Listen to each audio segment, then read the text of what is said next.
Doctor Mahendra Singh ji, महापौर जोधपुर दक्षिण वनिता जी, जोधपुर के जिला अध्यक्ष देवेंद्र सालेचा जी और आज के इस कार्यक्रम में आए हुए सभी भाइयों और बहनों, आप सभी को नमस्कार, प्रणाम। सबसे पहले मैं जोधपुर की वीर भूमि को,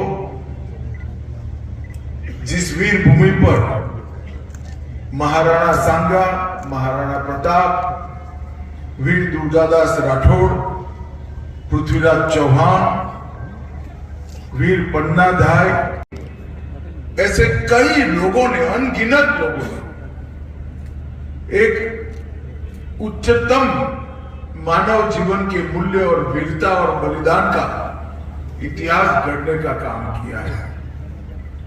मैं इस राजस्थान की वीर भूमि को प्रणाम करता हूं और जोधपुर में आया हूं तब राव जोधा, राव चंद्रसेन और मोटा राजा उदय सिंह जी को भी सम्मान पूर्वक स्मरण कर मेरी बात की शुरुआत करना चाहता हूं। 150वीं जयंती के उपलक्ष्य में अभी कार्यक्रम शुरू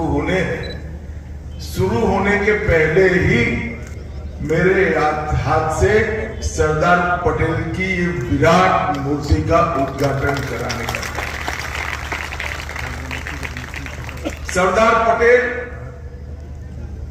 कदाचित इतिहास में एक ऐसा पृष्ठ है जिसके साथ न इतिहास ने न्याय किया, न देश ने न्याय किया। वो महान व्यक्ति के गुण, त्याग, बलिदान और उसकी कर्मठता, दूरदर्शिता का सुफल आज देश को चखने के लिए मिल रहा है। भाजपा का शासन आने के पहले वो व्यक्ति को उचित सम्मान और उचित स्थान भी नहीं मिला। इतने साल हो गए एक परिवार की भक्ति में रची बसी कांग्रेस पार्टी भाई ने केवड़िया कॉलोनी में दुनिया का सबसे ऊंचा स्टैच्यू ऑफ यूनिटी बनाकर सरदार पटेल को सम्मानित किया। सरदार साहब उनके योगदान को, उनके गुणों को भारत कभी नहीं भूल सकता। एक ऐसा व्यक्ति जिसने नाम और देश के सामने पड़ी कठिन से कठिन विपदाओं को अपने सर पर लेकर उस आयु में, बीमार अवस्था में भी दिन रात काम कर देश को उससे मुक्ति दिलाने का काम सरदार साहब ने किया। सरदार साहब न होते तो 556 से ज्यादा रियासतें एक होकर आज जो भारत का नक्शा दिखता है वो कभी नहीं दिखता। वो सरदार साहब का ही योगदान है कि आज हम भारतीय संघ के रूप में हमारे जोधपुर को भी अनेक षड्यंत्रों से मुक्त कराकर भारत के साथ जोड़ने का काम किया है।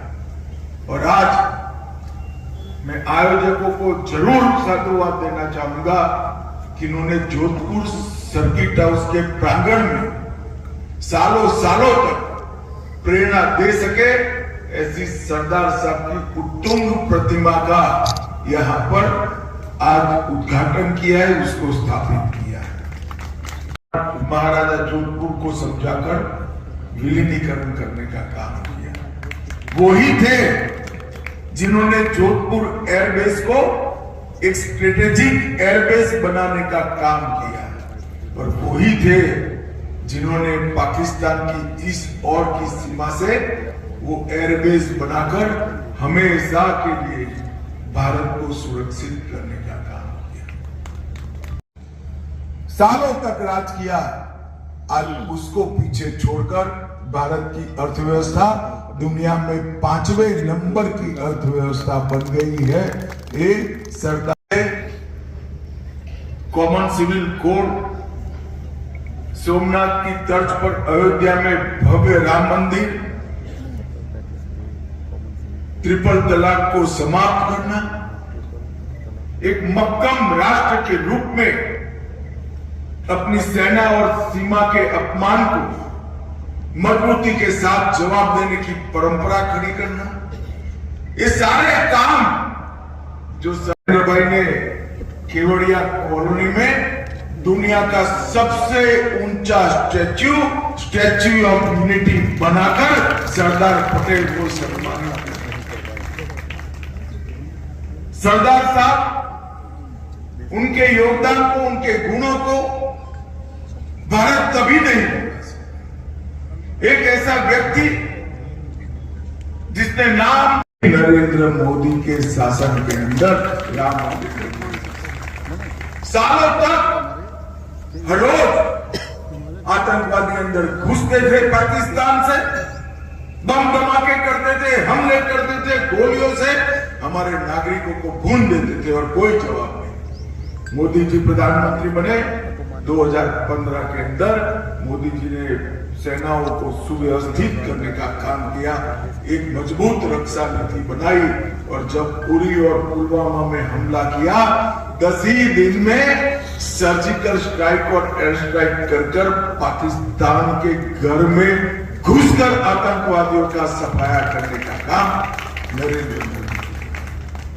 उस वक्त सरदार साहब तो नहीं थे, मगर मुझे मालूम है कि इनकी आत्मा जहां पर भी होगी, जो उनके अधूरे रह गए थे, वो सारे संकल्प नरेंद्र मोदी जी के नेतृत्व में पूरे होंगे। इतने महान व्यक्तित्व को अपने परिवार का, अपनी पार्टी का दबदबा बनाए रखने के लिए अपने मतभेदों के कारण विंडिक्टिव अप्रोच का परिचय कराते हुए गांधी परिवार ने सालों तक भुलवाने का प्रयास किया।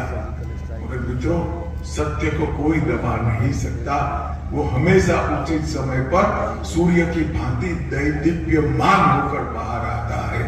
आज सरदार साहब को भारत रत्न भी मिला है और संसार के सबसे ऊंचा स्मारक आज सरदार वल्लभ भाई पटेल के नाम